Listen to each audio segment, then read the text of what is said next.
remember looking at the mirror and I just said, God, just give me a chance.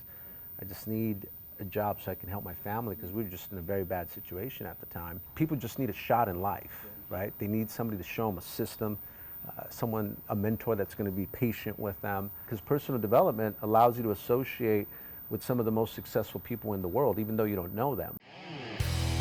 Welcome back to another episode of Best Version of Me. We're excited for today's episode. We have somebody that is amazing. I'm going to go ahead and pass it on to my co-host Edgar to go ahead and introduce our guest today.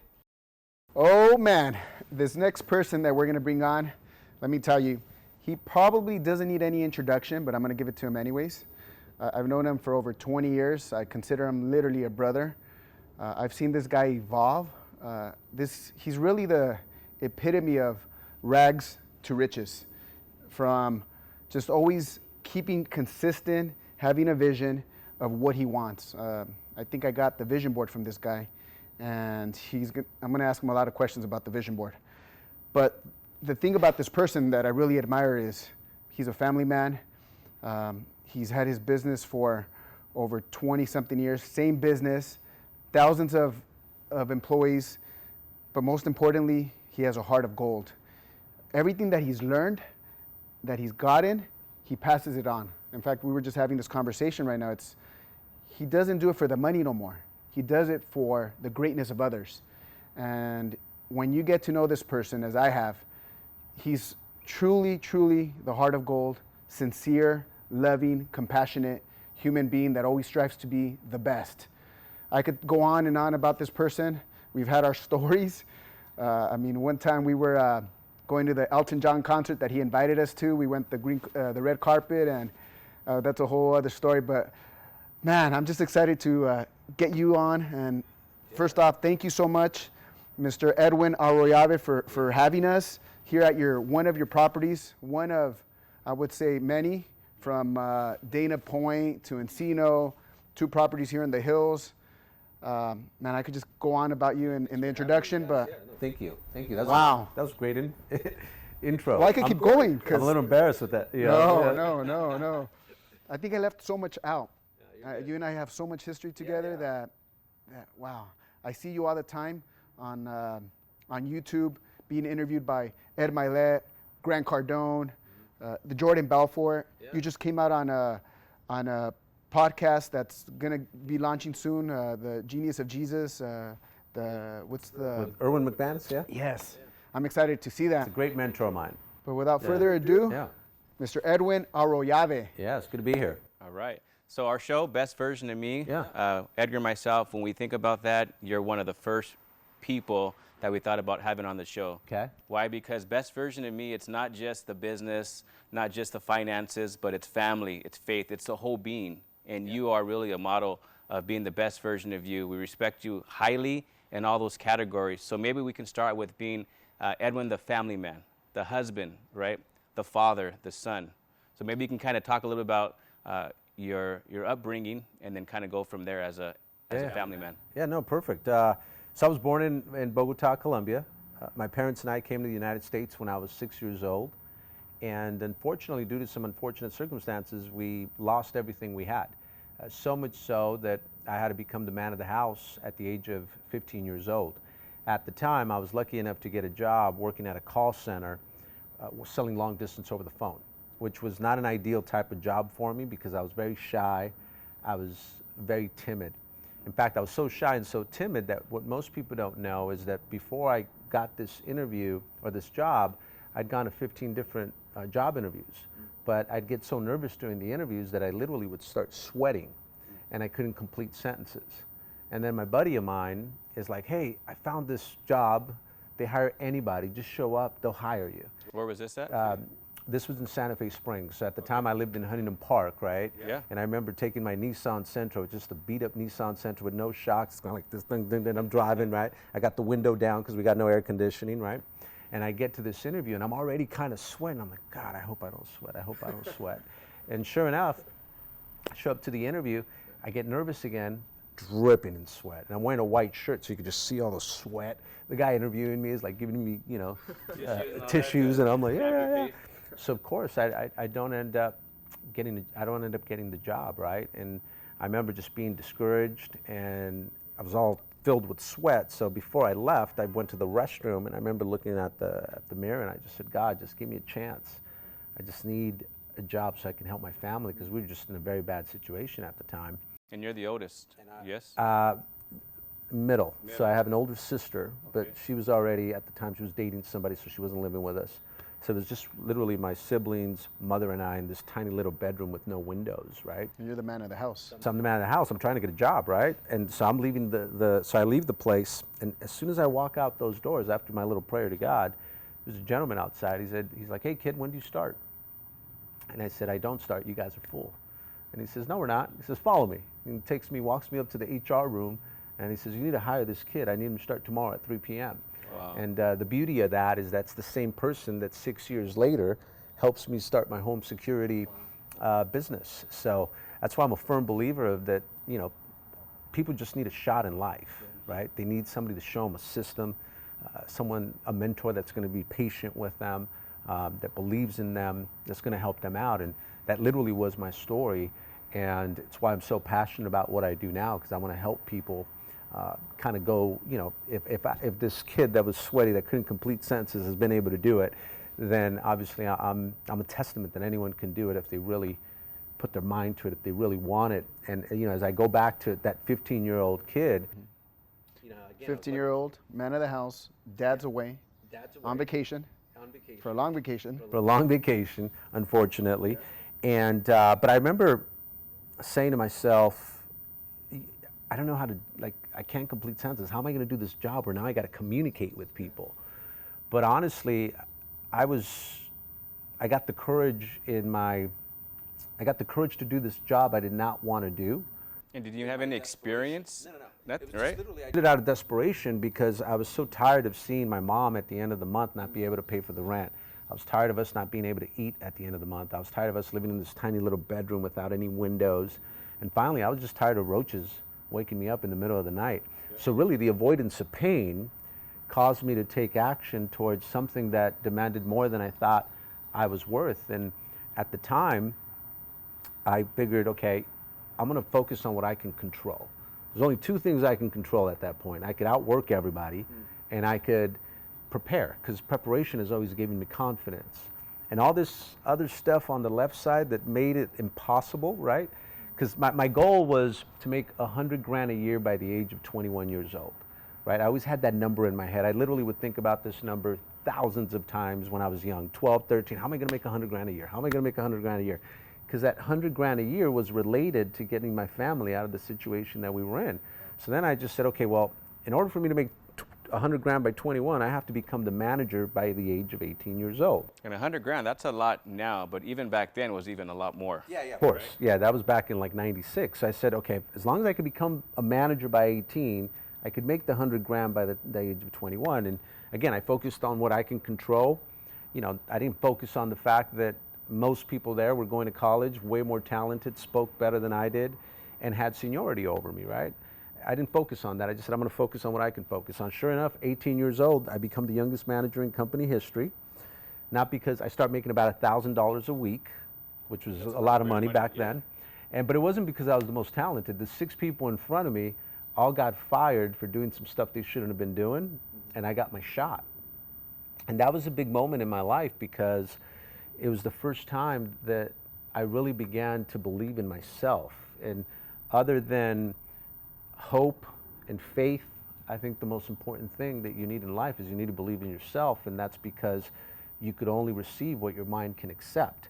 If your mind can accept something, you're never going to accomplish it, right? Where did you get that at, believing in yourself? Was that something that was instilled in you? Did you learn that? Were you around somebody? Where did that come in? Because most people don't, as a kid, all of a sudden start to believe in yourself, right? Was that something you passed on, or? Yeah, so sports helped with that quite a bit, right? So my mom, to kind of keep me out of trouble, would put me into sports, and I always sucked at first, but then I would work so hard that by the beginning of the season, I would end up as a starter.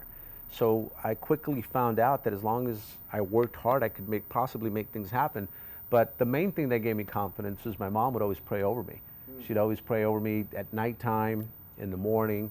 She would always tell me I was born to do something great with my life, and I had God spirit in me, and I was going to do some special things. And one day I was going to be able to talk about how he was able to help our family get out of the situation that we were in. And so that gave me that confidence to step into that uncertainty that demanded more than I thought I was worth. And when you really think about that, right? So the only way you believe in yourself is two things, right? Association, right? Start associating with people that are doing better than you. Another way to associate is, believe it or not, is personal development, right? Because personal development allows you to associate with some of the most successful people in the world, even though you don't know them, right? But you start to take their experiences and you start to apply them. In a matter of months, years, you get to manifest who they are, right? Less time. Exactly, right? And then the other part where you start to believe in yourself and raise your identity is by putting yourself in a circumstance that demands more than you think you're worth and then succeeding at it. But if you really think of, if something demands more than you think you're worth, that means it's going to make you very uncomfortable. It's going to stretch you. That means it's going to be scary. That means you're not going to want to do it, right? It's unknown. Right. Exactly. But if your dream is big enough, right, your why, and your why is basically, if you don't know what your why is, it's either your dreams or other people. Your vision. Yeah, so for me, it was my parents. I wanted to do it for my mom. I wanted to do it for my dad. I told my dad at 10 years old that when he got out of jail, he'd never have to work a day in his life. What's the saying? If the why is big enough, the how is easy. Yeah, Right. Exactly. So for me, and then I also had these huge dreams, and I think the problem that sometimes people don't have is their dreams aren't big enough, and your dreams is your hope, right? You always got to have hope, because if you don't have hope, then you have despair. If you don't have hope, then you have nothing to look forward to, right? So for me, I had these huge dreams, and your dreams should be so audacious so that when you accomplish them, people will know they were so far beyond your own capacity that God's hand had to be in it, because there's no way you would have been able to do that by yourself, right? That's right. And I personally think that these dreams, the real dreams that God places in your heart, He doesn't place them there in your heart so you can accomplish them. He places them there to draw you closer to Him, so that you can accomplish them together. And when you accomplish your dreams, that's why it's one of the greatest validations of your faith. And that's why it's so crippling to give up on your gifts. Because if you give up on your dreams and you quit, there's a part of you that will never get as close to your faith as you would have by accomplishing your dreams. And people always think of, when I say that, people always think that I'm talking about finance, right? And yeah, finance, I was lucky enough that I always did well, right? But my true dream, I wanted to be a great family man, right? And there's no way I would have been that without God. I needed Him to draw me closer to Him, right? And that's how I became who I became, because for a long time, I never even thought I was going to get married, man. I thought I was going to be single, living the life, and the Blade days, but deep down in my heart, my real dream was, because my dad wasn't around, and I didn't grow up with my mom and dad, right? I mean, luckily I had my mom all the time, but my real dream that God placed in my heart was like, I want to have my kids, and I want to have this great family. And that was not easy, because there was also a part of me that wanted to live with this other life that I thought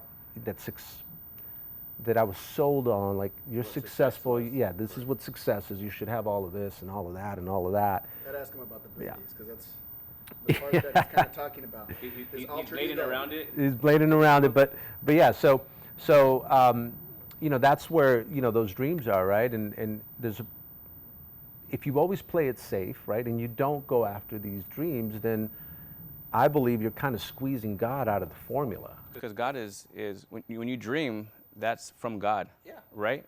And He gives us those abilities to be able to dream. And especially if they're a God-given dream, that draws you closer, because He's given you that dream in the first place. And as you get closer to the dream, God is drawing closer to you, or we're drawing closer to God. Right? 100%. And that's why if you play it safe all the time, you squeeze God out of the formula. If you only go where you know, and you only do the things that you know you're going to succeed at, then there is no need for God, right? Because you depend on yourself. Exactly, right? You depend on yourself, right? But that's why for me, I've always loved uncertainty, because it's in uncertainty where I know that I'm going to grow. It's in uncertainty where my need for God gets heightened, and it's in uncertainty where He's always met me, and it's in uncertainty where we've always accomplished some great things. So we're talking about Edwin, the family man, first, right? And you mentioned your mom a couple of times. I don't know if you noticed, but when you mention your mom, your countenance changes a little bit. How was your relationship with your mom growing up after things happened? I mean, everything. I mean, she gave me so much love. We might have not had the money, but man, did I have love. I mean, she'd take me to karate class, football, baseball. I mean, and it was just, all you need is love, man. You have love.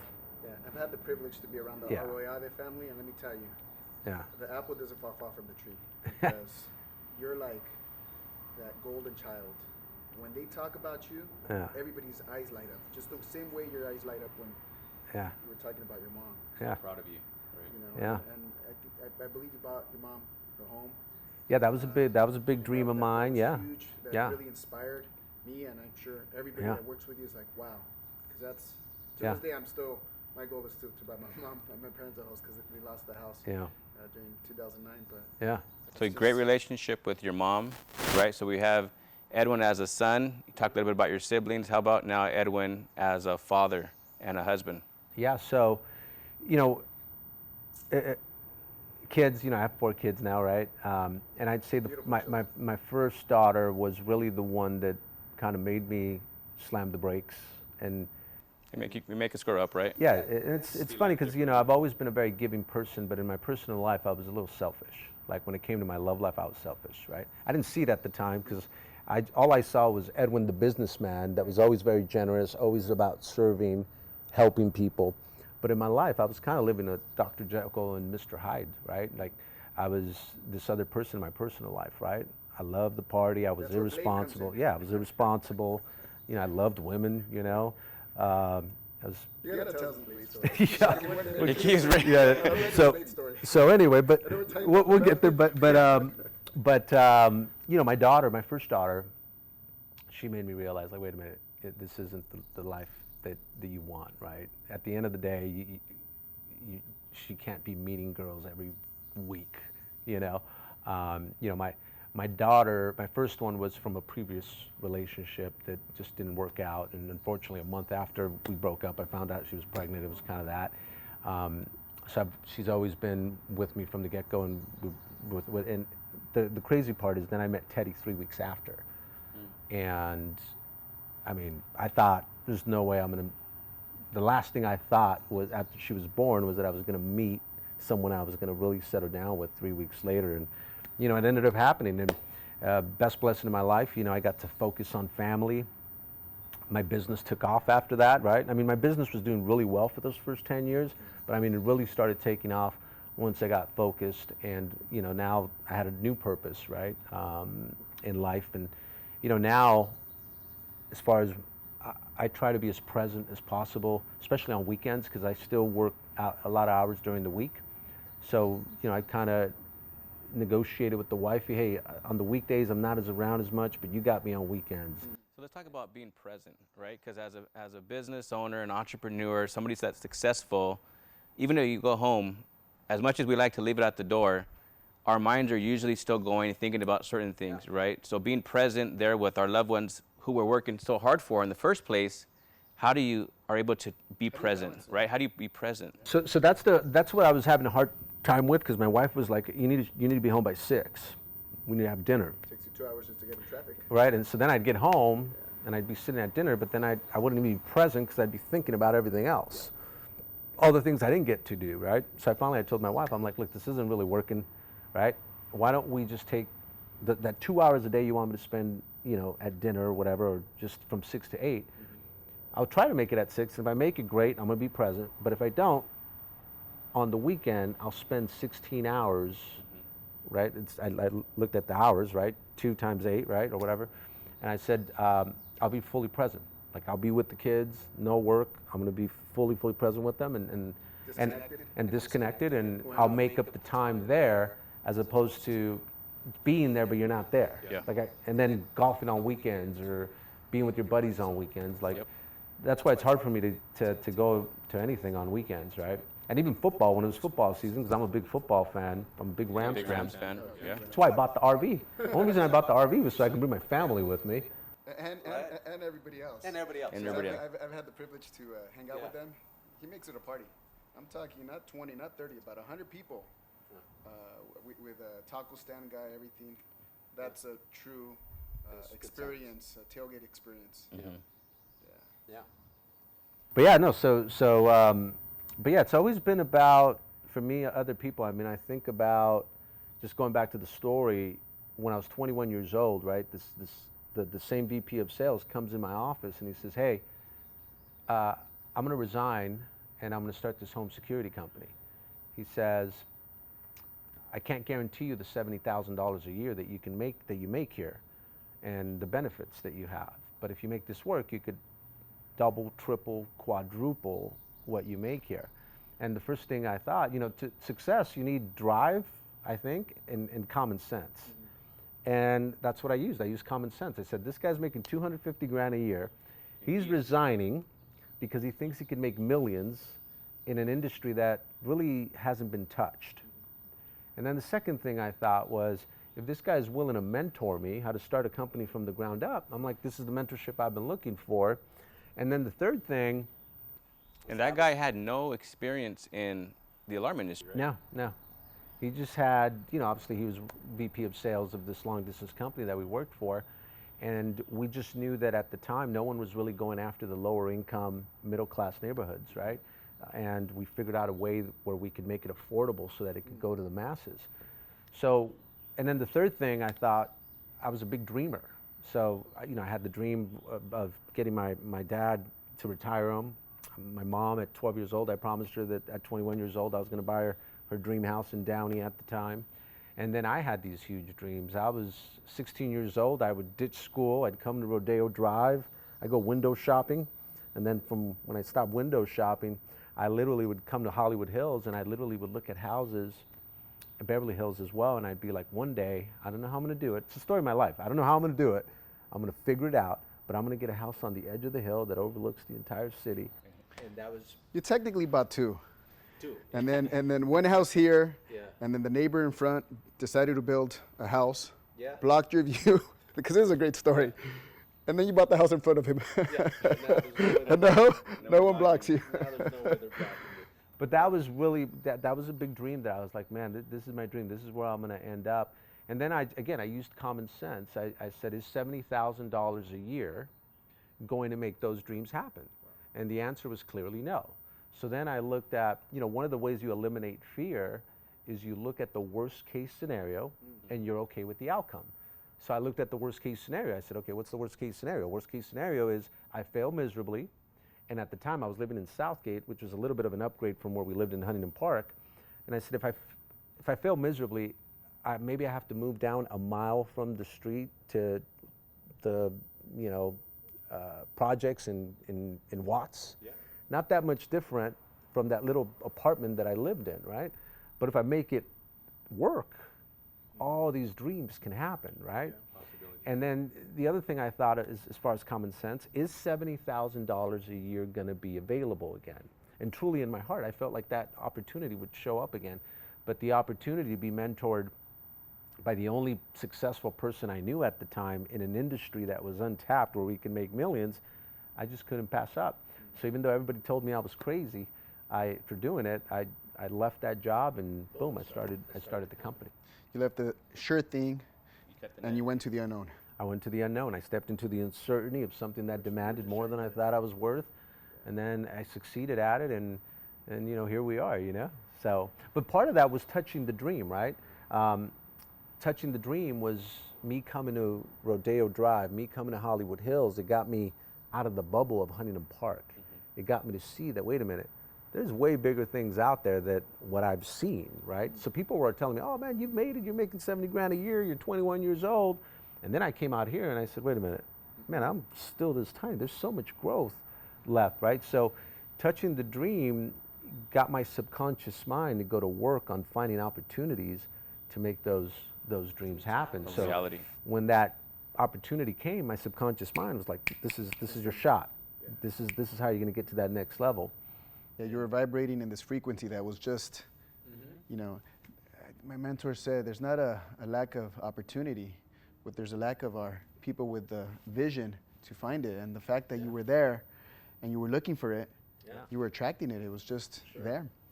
you know. So have you guys heard of the reticular activating system? Yeah, RAS. Yeah. Yeah. So like I love that. If you watch this, Google it. That's Yeah, you start seeing the things that, yeah. It literally is. When I look at that decision, it was basically my reticular activating system, right?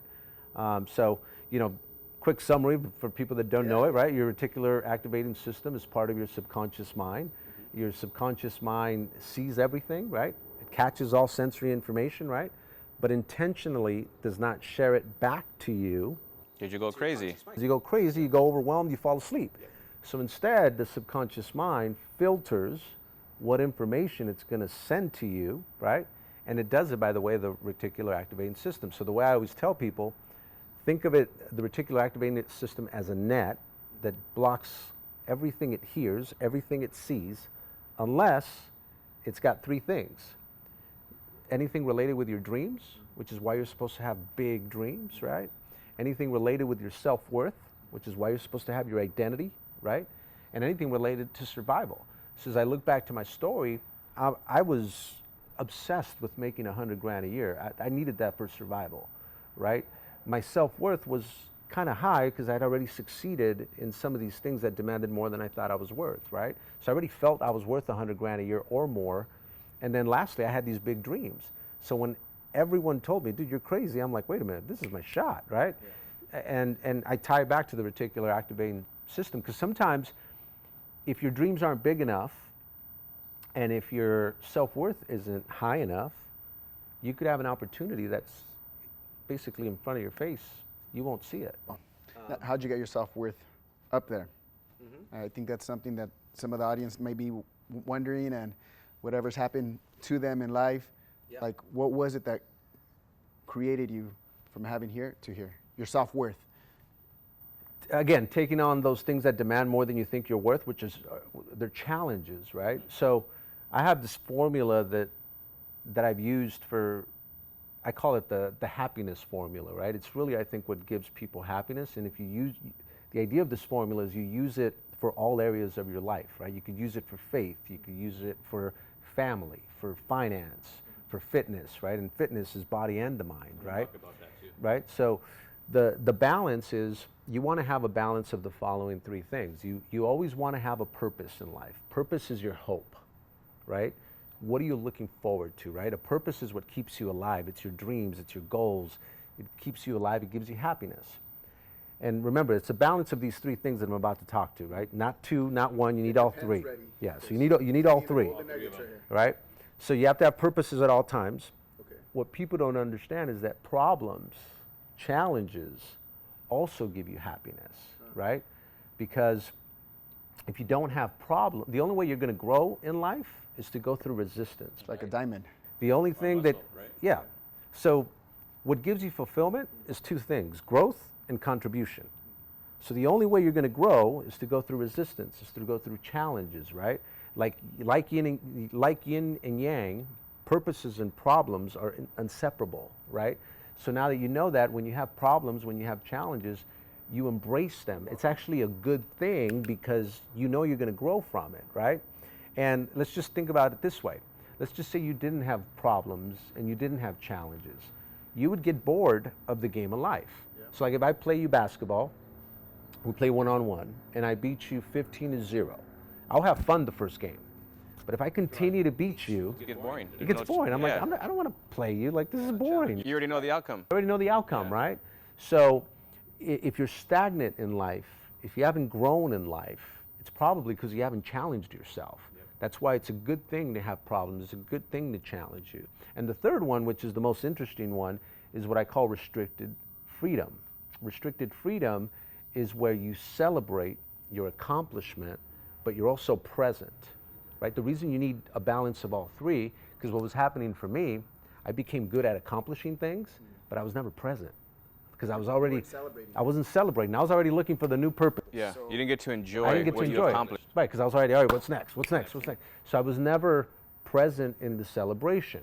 Now the reason it's called restricted freedom is because eventually that freedom is restricted, because you better find a new purpose. Because if you don't find a new purpose, you get what's called total freedom.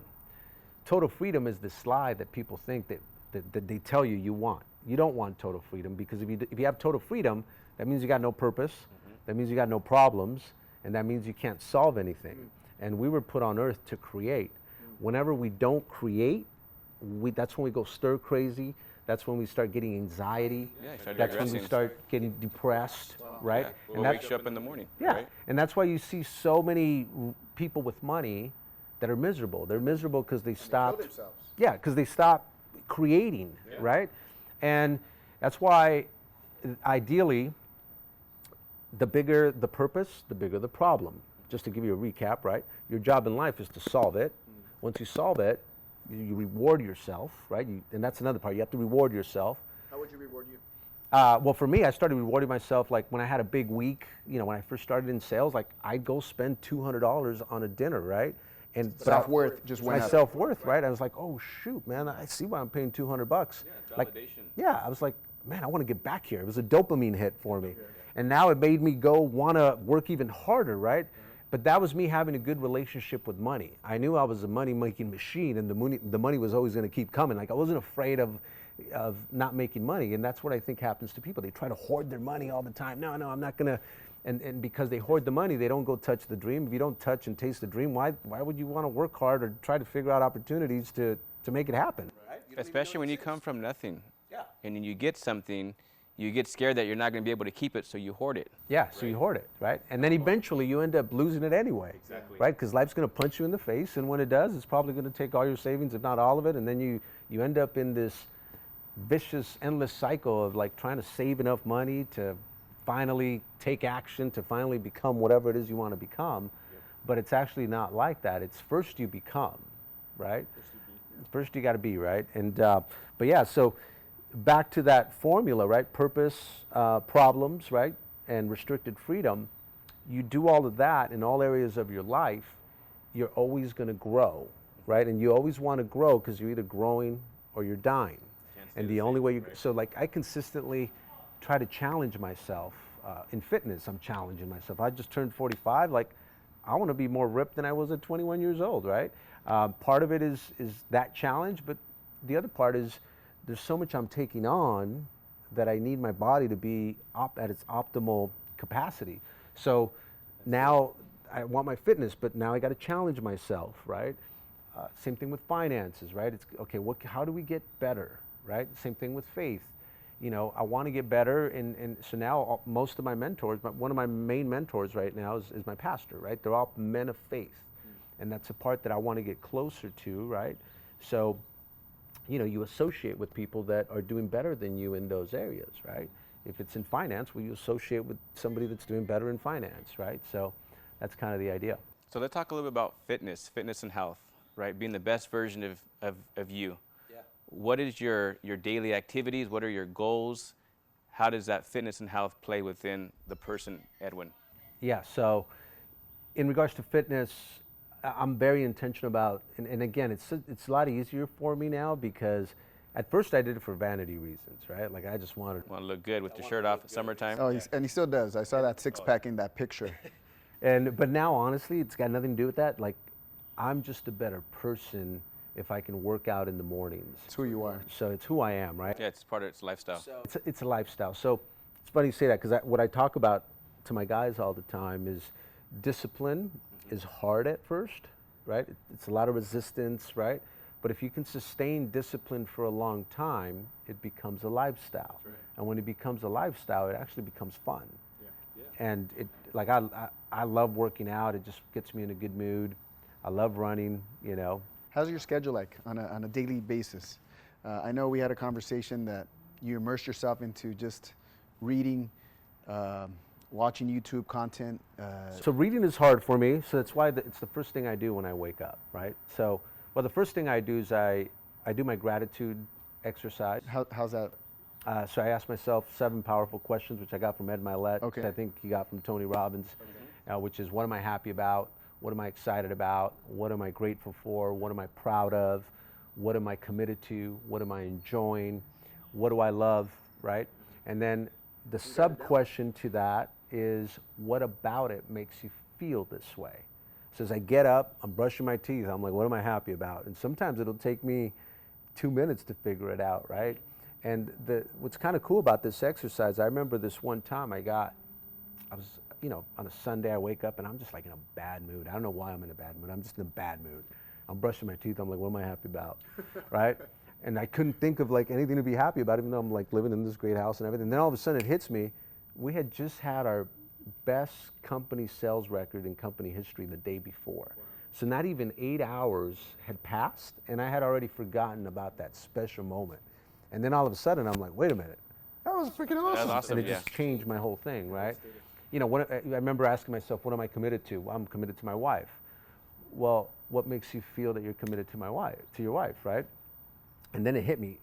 Wait, 5 minutes ago, she just asked me for coffee, and I said no because I was too busy. Damn, let me make her a coffee real quick, and I took her a coffee.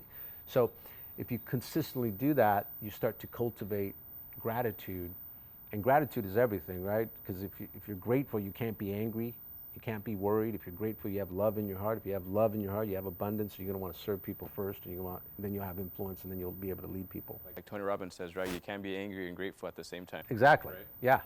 So cultivating gratitude, I think, is everything, right?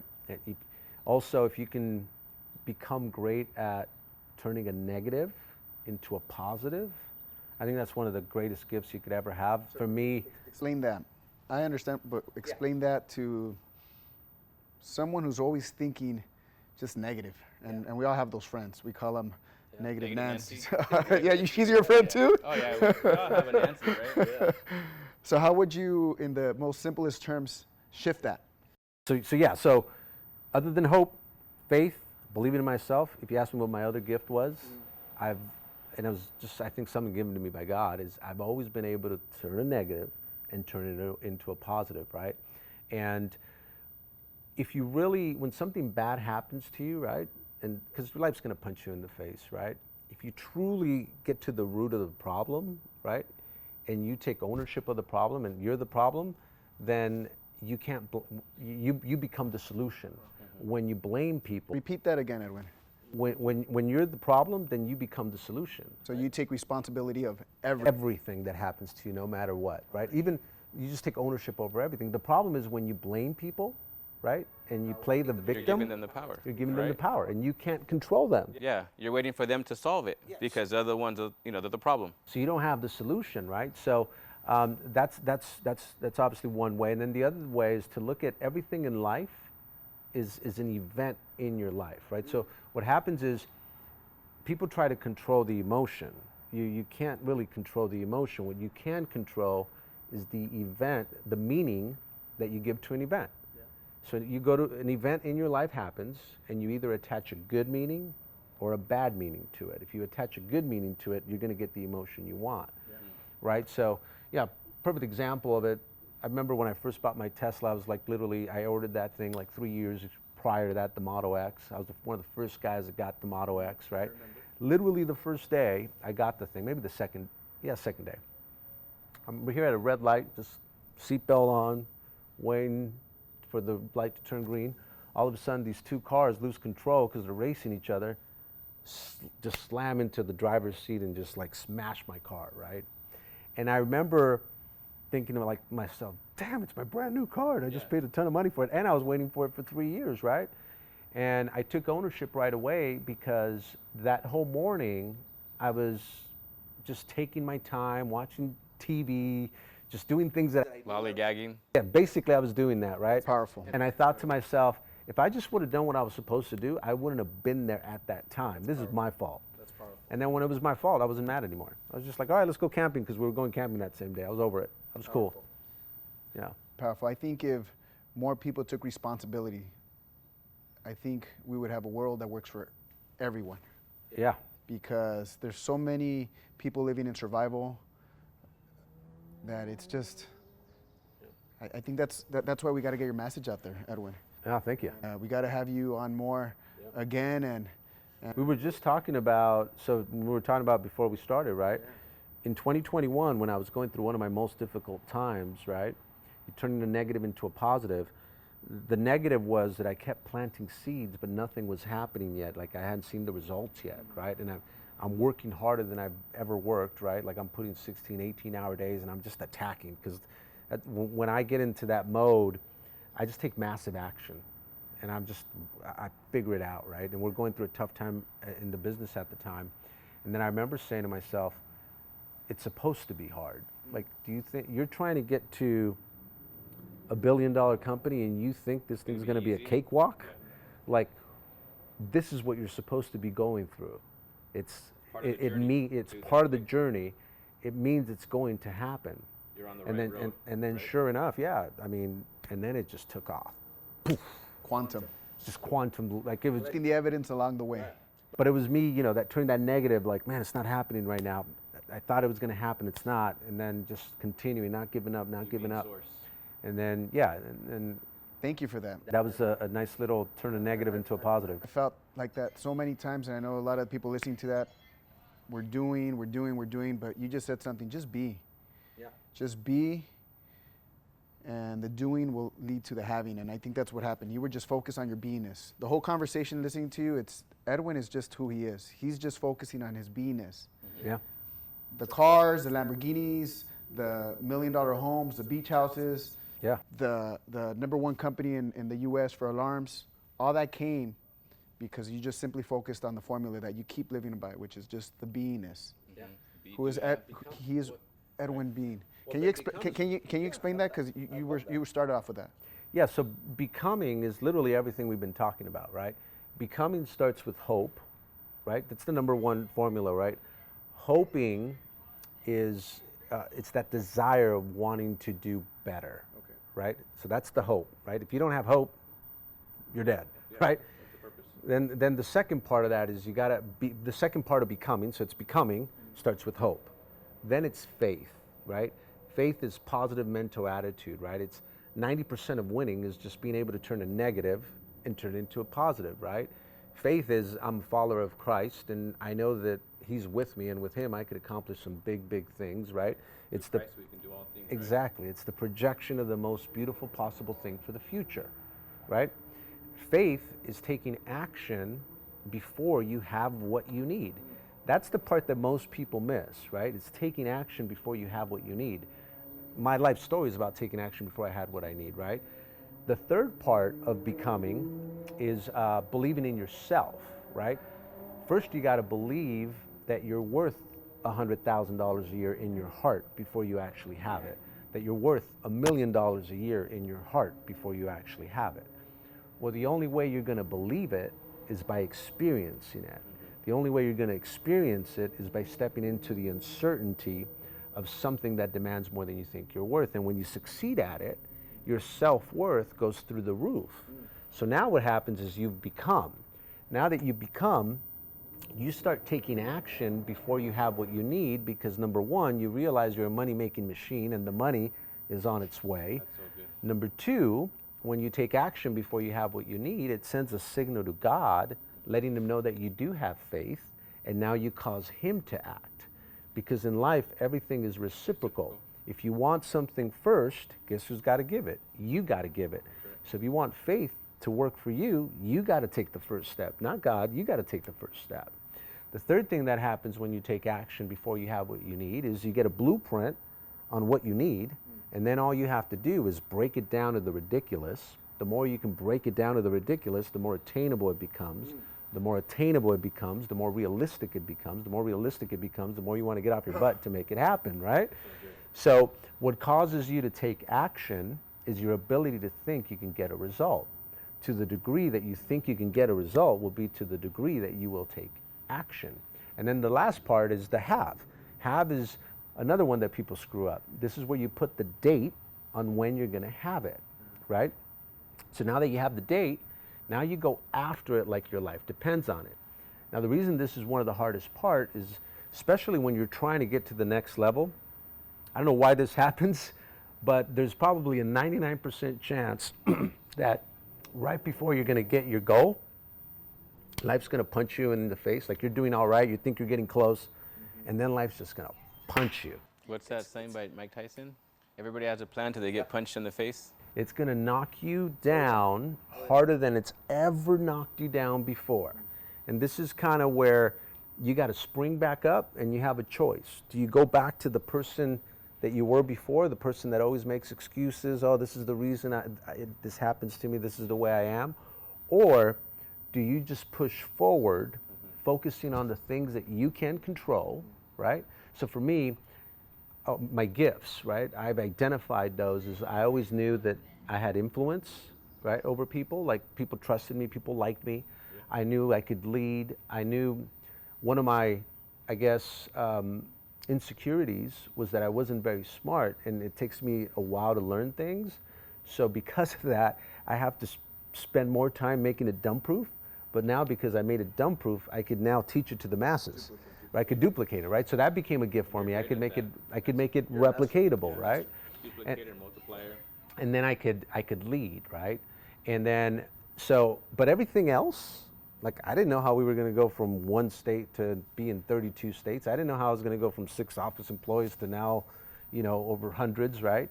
I didn't know how, a lot of stuff, right? But I knew that God would place the right people in front of me for all these things that seemed impossible. And I can't tell you how many times in my life, I mean, it's happening right now, because now I have bigger goals, and sometimes I think, man, how's this gonna happen? And literally every time, it's never failed me, God starts putting the right people in front of you to make the impossible possible, and that's how that formula works. So it's become take action, have. During that time, do you ever find yourself doubting? Oh, for sure. You were meeting with a millionaire, now you're meeting with a billionaire. Oh yeah. Do those insecurities start popping up? All the time, all the time. So, even before I would, it just happened to me now. Like we just had a crazy quarter, and I began to doubt myself. Like, am I going to be able to continue on this path? Like, once you hit it, then you're like, am I going to continue with this, right? You get scared, and then you just got to remember yourself. Wait a minute. This is just your subconscious mind trying to like mess with you, right? Yeah. And you just got to go back to moments in your life where you've accomplished some great things, and you start getting your confidence back. Your anchor, right? What's your anchor? I have a couple, right? Name one or two. The first one was probably when I was working at the call center. When I was at the call center, I get laid off, right? And that same week, all my savings I spent on some rims. By the way, I know we're off topic, but I saw your post where you actually posted on those rims of how much you spent. Throwback Thursdays. The Throwback Thursday. Yeah. You wrote it up. Yeah. Wrote your plan. Yeah. So my anchor moment, and that was the first time that I finally became, right? Because before I was doing the opposite. The opposite is what 99% of the people do. 99% of the people do is they want to have, right? Then, so they want to have. Well, it's engraved in us. McDonald's, you put it out there, get a Happy Meal and be happy. Yeah. It's the same. Yeah, exactly. So it's the same. The world tells you first have, right? So real estate, first have, save $100,000. Once I save $100,000, then I'm going to take action, and then I'm going to become a homeowner. Yeah. The problem with that kind of mentality is that it's related with the low self-worth, and it's related with having a bad relationship with your money. See, if you're always worried about not having enough money, if you're always worried about not saving enough money, you're going to hoard all of your money. Right. And when you hoard all of your money, you're going to develop a mindset of scarcity. And when you have a mindset of scarcity, you're never going to want to touch the dream. You're never going to want to taste the dream. And if you don't touch the dream, if you don't taste the dream, you're never going to be excited to get off your butt to go make it happen. So instead, you become complacent. Right. And when you become complacent, you'll begin to coast through life, hoping that one day you'll have enough money to finally take action. Somebody are on that deathbed, right, with so many regrets. I wish I would have, right? So they can become whatever it is that they want to become. But the truth of the matter, like I said earlier, is life's going to punch you in the face, take all your money, and then it's this endless cycle. So that's the cycle I was on. I kept trying to save money so I can buy my dream car at the time, which was a Mitsubishi Eclipse, right? And every time I tried to save money, I'd lose it. And my mom would say, hey, we need to send money to Colombia, blah, blah, blah, right? So finally, I'm like, I'm never going to get this $30,000 car, so let me buy some rims. And I bought like $3,500 rims. I put them on my 240 SX. The rims cost more than the car, right? But I figured this gave me what I needed, right? Yeah. So the first day I got the car, I'm driving home. I'm thinking I'm cool with my 35s. My system's booming, boom, boom. I had like one of those Zach Forrest phones Zach at the Forrest time. phone, the brick I phone? just thought I was the coolest freaking dude talking, right? Yep. Now all of a sudden I get home, freaking the apartments I lived in, there's a gun in my head. Boom, give me your freaking car, right? Ends up taking the car, takes everything. They find the car 4 days later, it's on blocks, right? My savings gone. All of a sudden I kind of put it back together in the junkyard, right? And that same week I get laid off. So now I'm driving home and I'm pissed off. I'm pissed off at my mom. I'm pissed off at my dad. And I'm just like, man, I've spent 3 years working for this company and I don't have anything to show for it because all I've been doing has been giving my money away, you know, to my parents, right? To kind of support because I was the head of household, right? And then I remember just looking at the Mitsubishi dealership because it was off I took the 605 to the 105, you know, Cerritos, Yeah, the Mitsubishi, Auto Square, Auto Square. I remember looking at the Mitsubishi dealership and going, man, I'll never be able to get you, right? And then this voice literally started talking to me. It's like, Edwin, what are you so afraid of? Everywhere you've been, you figure out a way to get to the top, right? It's no different now. You'll find an opportunity that gets you to the top. Go get your car today. Go get your car right now. I was on the left lane, literally went all the way to the right, got off, made a complete 180, walked into that Mitsubishi dealership, walked out of there with a $30,000 car, no job. And I'm not saying go do that, but at the time I was like, well, I'm such a risk taker. But no, now that I look back at that, I had become, right? Becoming was, I wasn't afraid. I knew someone would hire me and pay me at least 60 grand a year at the time. Like I knew I could make that happen. And in fact, one of the ways I justified it was, man, if I don't get this car right now, I'm gonna sit on my ass collecting unemployment because my check was gonna be like $400 every 2 weeks. And I'm like, I don't want to do that. Yeah. Like, I'm going to go get me a car because this shit's going to make me work, right? And sure enough, a week later, the company, the call center calls me back and says, hey, we got a promotion for you. We know we laid you off, but actually, this is a better opportunity for you. You're going to make twice the amount of money. Bring you back and give you twice the amount of money. Yeah. Wow. And all that, right? So that's when that was a big anchor moment. That was a big moment for me. It changed my life forever because I went from what 99% of people unfortunately do, which is I used to think take action, become, right? Man, I'm gonna save a bunch of money and then I'm gonna go then I'm gonna take action, go to the dealership, and then I'm gonna become a Mitsubishi Eclipse owner, right? It was the opposite. I first had to become, right? And then I took action, and then I had my Mitsubishi Eclipse. Now there's 5 characteristics that you need for this formula to work. It all starts with faith. You gotta have massive work ethic, right? You gotta have self-discipline, right? Thing about discipline, the higher the discipline, the happier you'll be. The lesser the discipline, the less happy you'll be. Powerful. Yeah. So that's that. So that's where the lifestyle becomes, right? And the other ones, you need perseverance. You're not born with it. You have to build it. You build it by falling on your butt, getting back up, right? You don't fail. The only time you fail is if you quit, right? But as long as you keep falling and you keep pushing forward, and you figure it out, you're not really failing, right? And then the last one, which is the most important part, which is probably one of the most powerful things that I'll talk about right now is integrity, right? Most people think, when they think of integrity, they think of coming through on your word for other people. That should be a given. If you say you're gonna do something, you should do it, right? Where people fail on integrity is keeping the promises you make to yourself, right? Because that's what really gives you confidence. And at the end of the day, it's all about confidence. And what people don't understand is that your brain is made out of different parts. Your conscious mind, your subconscious mind. Your subconscious mind is way more powerful than your conscious mind. So what ends up happening is consciously, which it starts with declaring, right? I'm gonna be the top sales guy in this company, right? Problem is, your subconscious mind doesn't believe you because it's got a history of you never keeping the promises that you make to yourself. So because it's got a baggage of that, it doesn't believe you can, so it's going to self-sabotage you to come back down to what it really thinks you're worth. So your subconscious mind is always going to prove itself correct. So if deep down, because you've never kept promises that you make to yourself, you don't really think you're that good, your subconscious mind will figure it out to prove itself right? So the way to beat it is now that you know that and you become aware, right? Self-mastery is self-awareness. Is now, no matter how big the promise, no matter how small the promise, you keep it. And then what happens, you start stacking these little wins under your belt. And what happens is, every time you stack the wins under your belt, your subconscious mind rises, it rises, until it finally meets your conscious mind. Wow.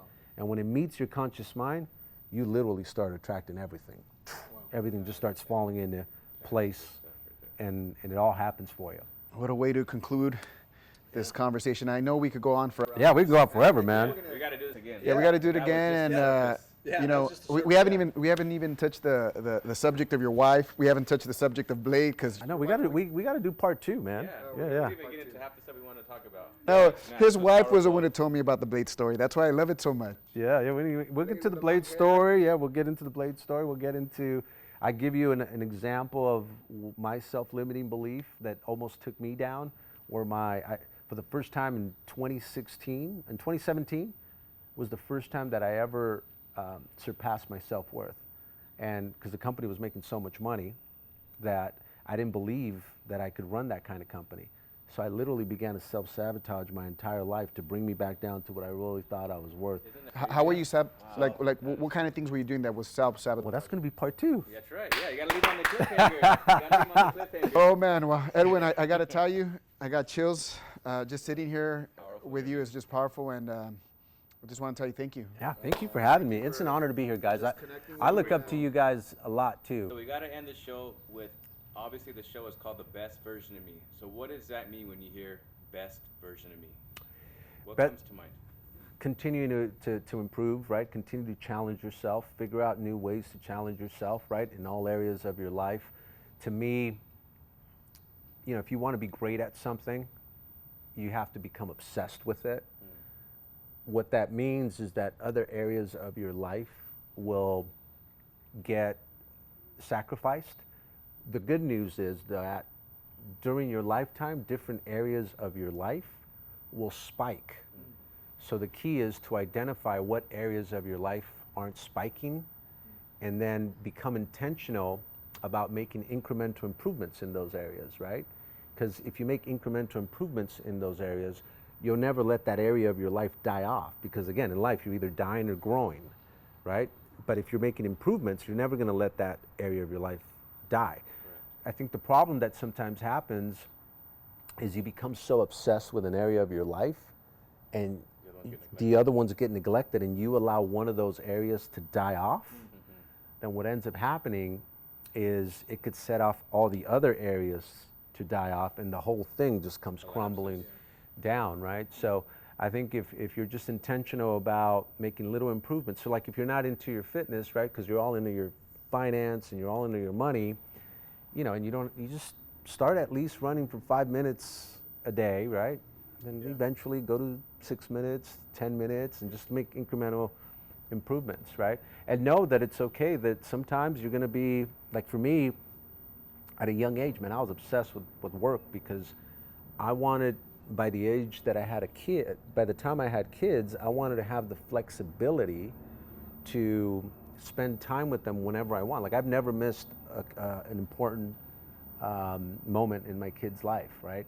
But I was intentional at a young age to just be like, man, I need to work my butt off, you know, so that I can build a business, so that if I have to miss, I can, because there's other people helping me that, you know, we've helped build, and I can go do what I need to do. So, you know, that's an example of just becoming obsessed with work at a young age, so that I could be ready for my kids whenever they were, you know, were going to be born and stuff. That's powerful. Yeah. Man, Edwin, it's such a blessing. Yeah. So, on the show.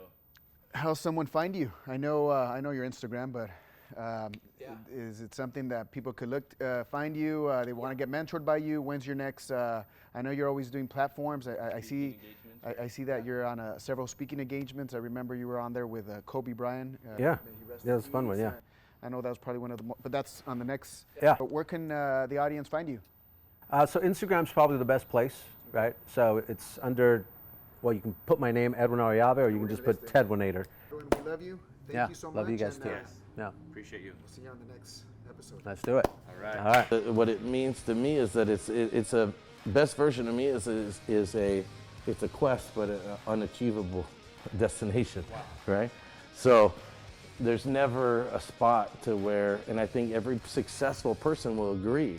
I've never run into another person who was super successful that said, I'm here, I arrived. It wouldn't matter if I had 100 Olympians, I want another 100, and when I have 200, I'm gonna want 3, because it's a never-ending quest for perfection, which is not, perfection is not obtainable, right?